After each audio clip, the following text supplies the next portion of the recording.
Welcome to another edition of The Mind of Opex. This edition is going to be about perfection and how perfect I am. Look at these chubby cheeks.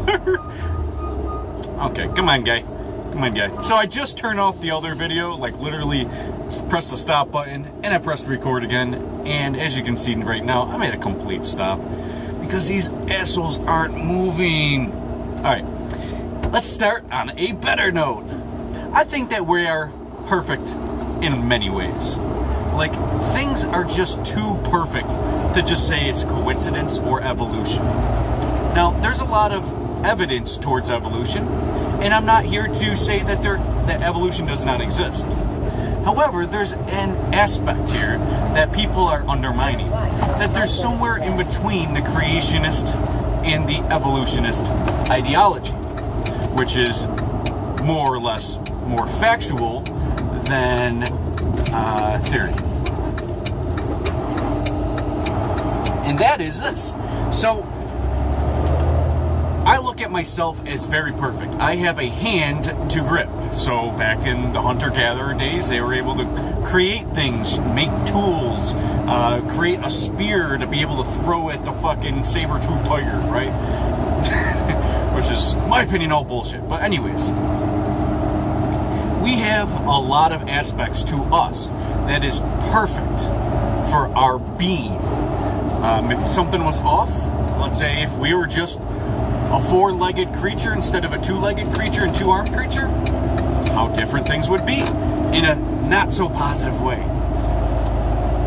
Now, continue on I-7. There's a lot of reasons I want to talk about this, but more or less because I want people to understand how great they are. Physically, mentally, spiritually. And if you look at just your hands, look at what you can do with your hands. You can do anything. You can pull the trigger of a fucking firearm to weld your car to whatever, right? And it's so many possibilities just by being able to do this and move each individual finger and having a opposable thumb. Very cool, right? Awesome. If you were a dog, it wouldn't be as cool because you'd be extremely limited. However, we are not limited as people. We actually are closer to limitless. Our abilities, just in our physical being, where we can jump on things just like a cat could, but with two legs, being able to climb with two legs and two arms, up a tree. All the things that we are able to do physically is amazing to me. Now, if you're comparing yourself to, let's say, a rhino can't climb a tree, right? Now, a rhino can go faster than you, it can be bigger than you and more powerful than you. But as humans, we can do things with our mind as well. So we have expanded and become that which is extremely more, to an extreme more, than every other creature on this planet. Not only our communication, but our ability to critically think about things and create and invent things. It could have started with alchemy, just mixing certain things together, or pounding down on a rock onto some wheat and add some water to it and put it over a fire and create bread. The weird things that we have come up with is outstanding to me. Where even monkeys have a very, very tough time outside of the realm of, there's a nut, how do I crack it? Here's a stone, crack the nut, and you reap the benefits, reap the rewards. But we as humans have went above and beyond that. Like, that is so, like, a million years in our evolution ago. We have come so far to where we have personalities that are unique. And I believe that a lot of animals have personalities as well because I see it and I feel it. As an empath, I'm able to detect what they are and what feeling they give me, right? So it's the same thing if you are talking to somebody who's a killer, right? You get an uneasiness from the killer, right? Or if you're talking to some little 4-year-old girl, oh, it's so cute, you get that feeling. Well, you get that feeling with animals as well. Not necessarily just because they're a crocodile, but more or less a personality basis. So if you're looking at a dog, depending on the dog's environment, the dog's genes, plenty of things to do with the dog that can manipulate. I'm sorry for the vibration. My vehicle's actually quite not good at the moment. It needs to be fixed because the vibration is just too much. Anyways, there's always these slow assholes everywhere.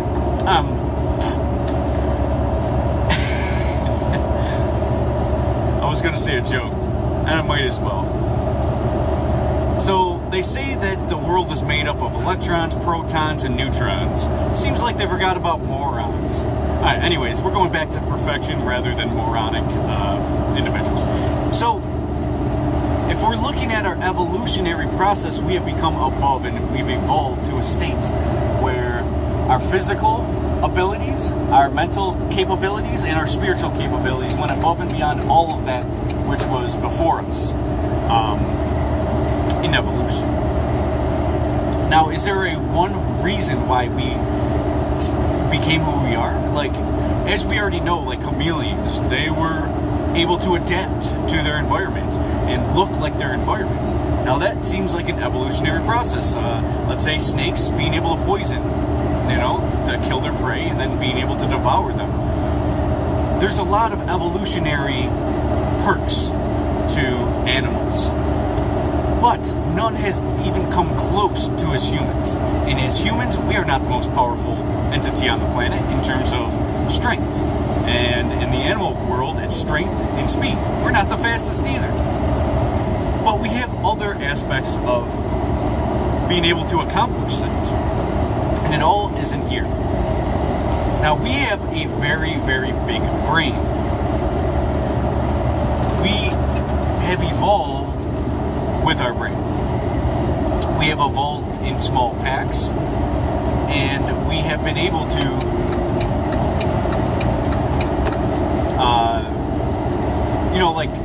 how squirrels keep a bunch of nuts in their fucking tree, let's say, or they go underground and they keep a bunch of berries and nuts and stuff that they've collected all fall to prepare themselves to survive for the winter. Bears, they tend to do something similar. Animals have adapted to be able to protect themselves during the wintertime. Humans have evolved this way as well. They have caves. They create firewood so they can survive the winter with little to no hair. Well, you know what I mean. So, we have adapted and evolved to be able to think critically for survival, to create tools, to create structures, which could inevitably protect yourself from weather, from bears. Create structures where you're good. Be able to cut open, your kill.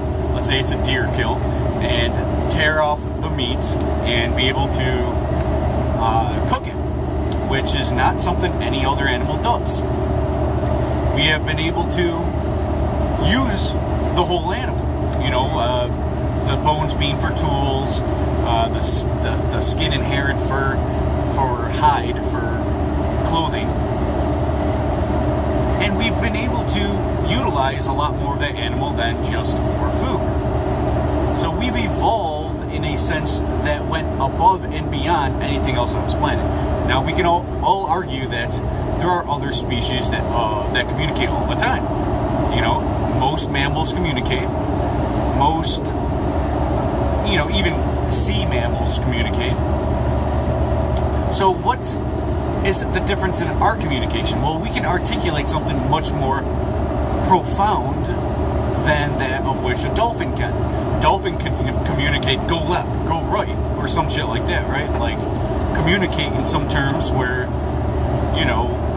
a wolf pack can communicate to another wolf pack, hey, you're in my area, this is my territory, you want to fucking start some shit? No, I didn't think so, get the fuck out of here. Kind of communication. Like, there's tons of different types of communication that you can observe with your own eyes as a human and be able to understand what they're communicating, why they're communicating, etc. But as humans, we have been able to formulate specific language where we can all adapt and learn. And when we have language, we have the ability to go above the caveman ideology, the caveman mindset, which would be survival. I need to fuck my wife, have some offspring, then I gotta take care of them, I gotta get some food, and communicate. You stay here, I go out, I hunt for food. We actually have an ability to provide philosophy. We have the ability to reason. We have the ability to argue. We have the ability to go above and beyond to expand our mind, expand our brain, expand our thoughts of possibility. So when they create the light bulb and create electricity, and all you have to do is plug in this thing and boom, electricity works. This came from a lot of debate, a lot of critical thought, a lot of language. Could this have occurred without language, without speech? Probably not, because there's a lot of information that had to be provided from generation to generation to generation to get better and better and better. So this is why the original purpose of education was to explain to the new kids to get them up to par with people that were much older than them that had to figure it out on their own. Like Einstein. Einstein went through a whole process of years and years and years to figure this shit out. He puts it on paper, boom, you can be 10 years old and read that shit, right? So the age of information is here now, where we've provided it to a point where we all have information. And we have grown to a point where we don't have many limits. And all the limits that we would have usually had, let's say 1,000,000 years ago if we were existing, watch my videos that make fun of all that shit, but let's say 1,000,000 years ago we existed and we weren't able to have opposable thumbs. We weren't able to see right in front of us with high definition. We weren't able to be able to have all different types of teeth and all the things that come with it, right? Now, I thought of this recently, and I shouldn't be saying it. I actually waited till I wanted to say it, until the video got longer, where people generally turn off my video around 10 minutes. So hopefully the goofballs are out of here and I don't get too much criticism.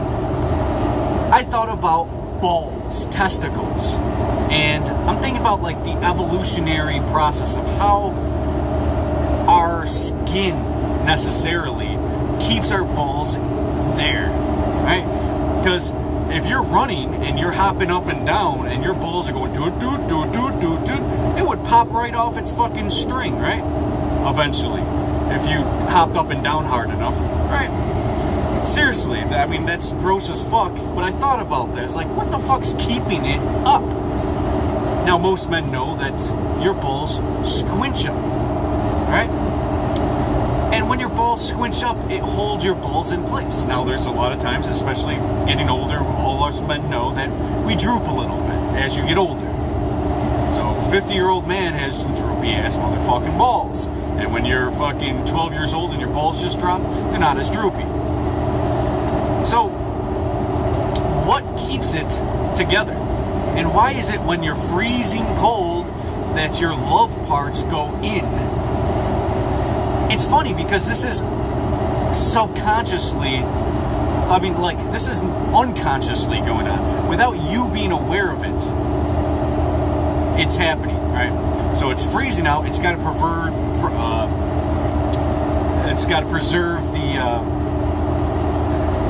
the fruit of your loins to reproduce, because that's extremely important in our evolution, to reproduce. In fact, there's nothing more on this planet that I would rather do than reproduce and raise my children. There's nothing more on this whole planet I would rather do. Because that's the most important fucking thing to me, and that's the biggest passion of mine. So when you're thinking about what's keeping your balls together, well, It just has to be. Remember how I said in my video, space does not exist when I'm talking about empty space? How it cannot exist, it doesn't make logical sense. Because if you emptied a spot, a tiny region, the air has to be sucked in.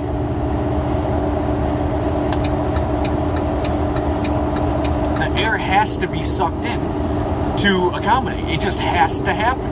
And there's no way around this. And there's no way you can reproduce this and have it happen. If you have a jar with no space, with no air and shit in it, well, what's going to have to happen? It has to open, explode, to get stuff in there. Because it cannot be that it does not, that empty space can just be. There's no such thing. It cannot happen like that. It's impossible. Now, when I said that, I also really meant that it has to be. And I don't understand it, but we have to surrender to the evidence that it has to be this way. Same way with, let's say, your balls shrinking and stuff. You are not consciously doing it, but through your evolution, it has to be. Or else we could not survive. So your body had to adapt to survive. Because if you were running away from a bear and you were climbing a tree and you're doing all this running and hopping up and down, those tiny strings that your testicles are strapped to would just pop right off. It's not powerful enough to withstand that shit, and your balls can get rather heavy if you're not active. I'll just put it that way. So think of this: your balls squinch up to be able to protect itself. When it's cold, your dick and balls go in to protect itself and to make it warm enough to reproduce. Because that's how important that organ and the semen is.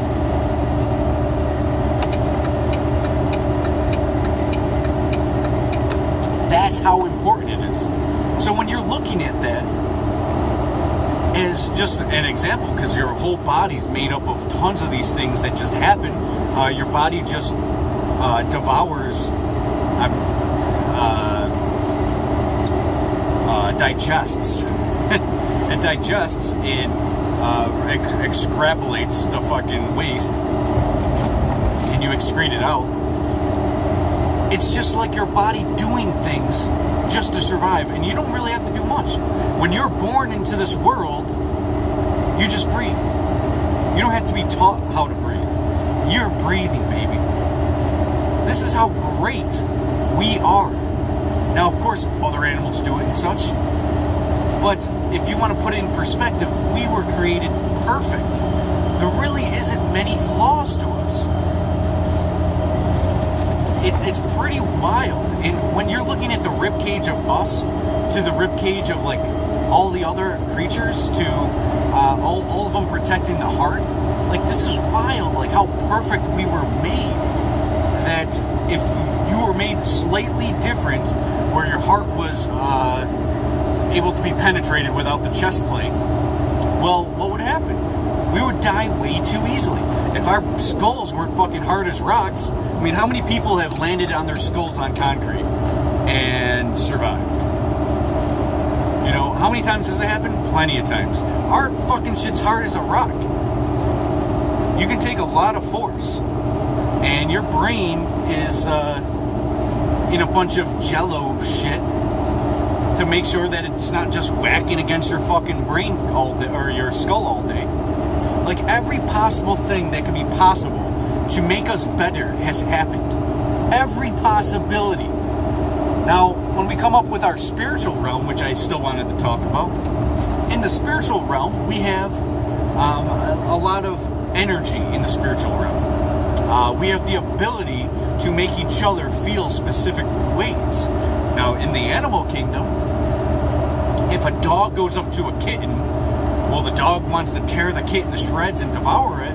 You know, rah, rah, rah, the kitten's going to be scared as fuck. So it can imply those feelings into the cat. Now, humans, we can have a much wider array of fucking emotions, feelings, adaptations through language to be able to communicate something specific. And these are all senses, right? So we can argue that there is no such thing as just 5 senses, that we have plenty of more senses. I mean, just science has proven to be over 20 senses. You can say any type of senses to, you can feel vibration in the air, to so many things, man. So the point is I'm getting at is that we can communicate with each other, make ourselves feel good, align each other to the same frequency and feelings and emotions, and be able to communicate something specific and something deep, where it's not just a survival aspect, that we've become so comfortable in our evolution to be able to become so great, so advanced, so beyond. I mean, I'm driving a fucking semi-truck right now, right? There's a lot of shit that goes into a semi-truck. There's a lot of shit. And I was just thinking about this today, because I just had a burger from Speedway. I had a cheeseburger from Speedway, it's $4, and I was pleasantly surprised on the burger. And I thought to myself, well, the bun, what you would have to do, let's say 2,000 years ago, if you wanted to replicate the burger I had, there's a lot of shit to be done. For an example, bread. You would have to create the bread. It would take a long time. You would create the buns. After creating the buns, you cut the buns. Then you gotta, basically, what you would have to do to make it easier. This is the easiest routes, right? So you already have all the supplies, is what I'm getting at. You make the bread, then you have to domesticate cows. Make sure they're docile year after year. You're always breeding the more docile, plump ones. The ones who eat a little bit more grass and get more plump. And won't run away on you. Then you kill them, and then you take out the steak. After you take out the steak, then you would have to put it through a grinder or whatever, and then process it until it's beef. And when it becomes beef, then you got to put it into a patty, and then you got to cook it, both sides, and then you put that, boom, on the bun. Then, you would have to take, because there's lettuce, so then you got to take some pieces of lettuce off and put it on there. Great. Then a tomato, just 1, 2 tiny slices of tomato, boom. Get in there, onion, and you cut up the onion, and this is all shit you would have to grow and put a lot of work into. What are you doing, buddy? In order to make this happen, this miracle that we take for granted. Pickles, I had pickles on there. So you would have to make the cucumbers, then you would have to make the vinegar, and I don't even know how to make vinegar, let alone put vinegar in there, and then put all your what is it, seasoning or whatever juice you can create into dill or whatever. You make your pickles, and you put it in the jar, and then you have to have it wait and have it absorb into it. And then cut off a few small pieces, put that on there, and then, ketchup. Then you have to take the rest of your tomato, make that into a ketchup, get some tons of mustard seeds, turn that into mustard. There's so much you would have to do. Like, if you ever look at, somebody who makes Thanksgiving dinner, and how much work is put into that. Now think about that. You can make Thanksgiving dinner with one person, for a family of even 8. By one person, and it would take them 4 to 6 hours to make a whole dinner, right? Maybe even 8 hours. It takes a long time. Let's just say it takes you a whole day. Well, to make that one little burger that we take for granted would take much longer than a day. Much, much longer than a day to make. The way that I described it. You would have to take months of growing shit. You would have to take years of growing these animals, cows. You would have to take about a few hours to make the buns, and if you create it with yeast, which is almost impossible to do on your own, because I don't even know what the fuck yeast is. How the fuck do you just extrapolate it from fucking, I don't know, from grass or wherever the fuck it comes from? I don't know where yeast comes from, but you kind of need that for bread, don't you? I mean, you could just use flour and wheat and water, but it's not going to give you the same effect to create a nice bun as yeast would, where it rises. So think about all the shit that goes into just making a burger. We have created this in our mind and made our lives so much easier. People take for granted how easy we have it, that we have it so easy that most people, after a hard day's work, can just relax and have so much entertainment provided for them through the internet, through screens. If they want to go eat food, they can just go to fast food and get a burger in the matter of a minute. Here's your burger and fries, 1 minute. And it's relatively cheap. Burger fries, $4. Boom. You're out the door. $4 in 2 minutes. You're out the door. 1,000 years ago, you know how long it would take them? It would take them so fucking long to make this shit. So long. Let alone they probably never even existed beef and ketchup and shit like that back then. So, understand how we have progressed. Things are very difficult. If you just think about how you create this semi-truck I'm driving, you know, there's so many things that go into it. So you got to leave room for the vents for the AC, to the fucking hoses up front, to, you know, the hoses in back, and everything has to go around everything, and then you have to compile it together. Jeez, it's fucking complicated. You know, it's very fucking complicated. So, yeah, we are geniuses. Now, if you are one of those people that are not ambitious and you just stay at home, well, just think about it. 1,000 years ago, if you were doing what you're doing now, you'd be dead. You'd be D-E-A-D. Dead. So, don't take for granted the life we have. The fact that you can make a certain amount of money and be able to survive. I know I bitch about our government all the time because I know that we would be a million times better. I think millions even a little less. But a trillion or whatever times better without government. But if you look at our state of our society, which I'm going to make a video on that, it doesn't exist. Society, well, what's going to happen, right? What's going to happen if, what am I talking about? No. What I'm saying is society, having a brain fart because I'm driving too.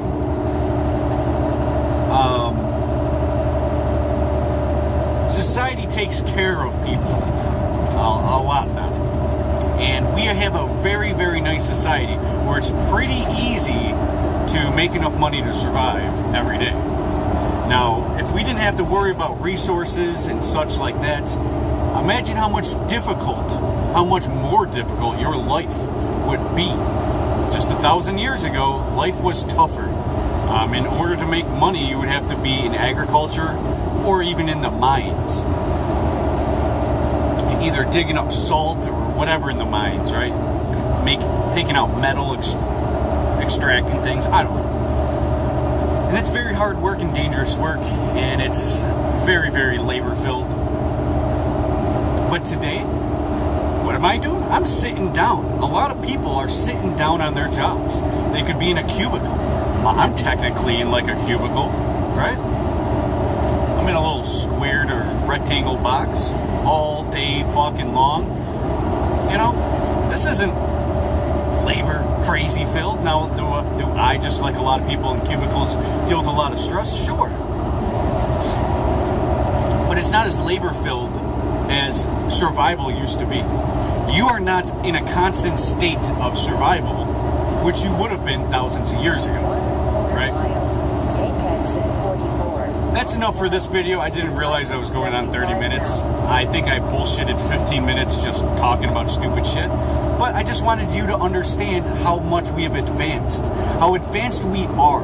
Your capabilities is limitless. Like, it just keeps getting better and better and better. I'm not just talking about technology. I'm talking about everything, the evolution of language to anything.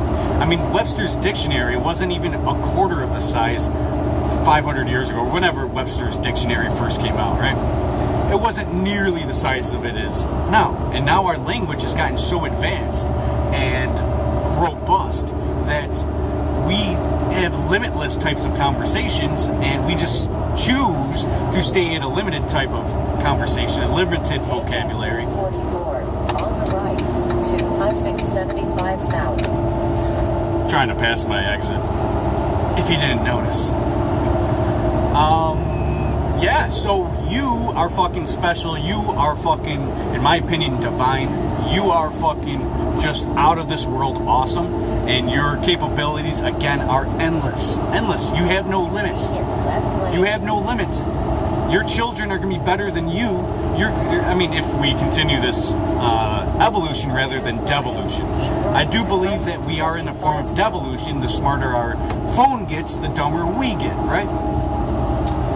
Because now, instead of thinking for yourself, you choose to Google. Google! How far away is the sun from the earth? Instead of looking and being like, you know what?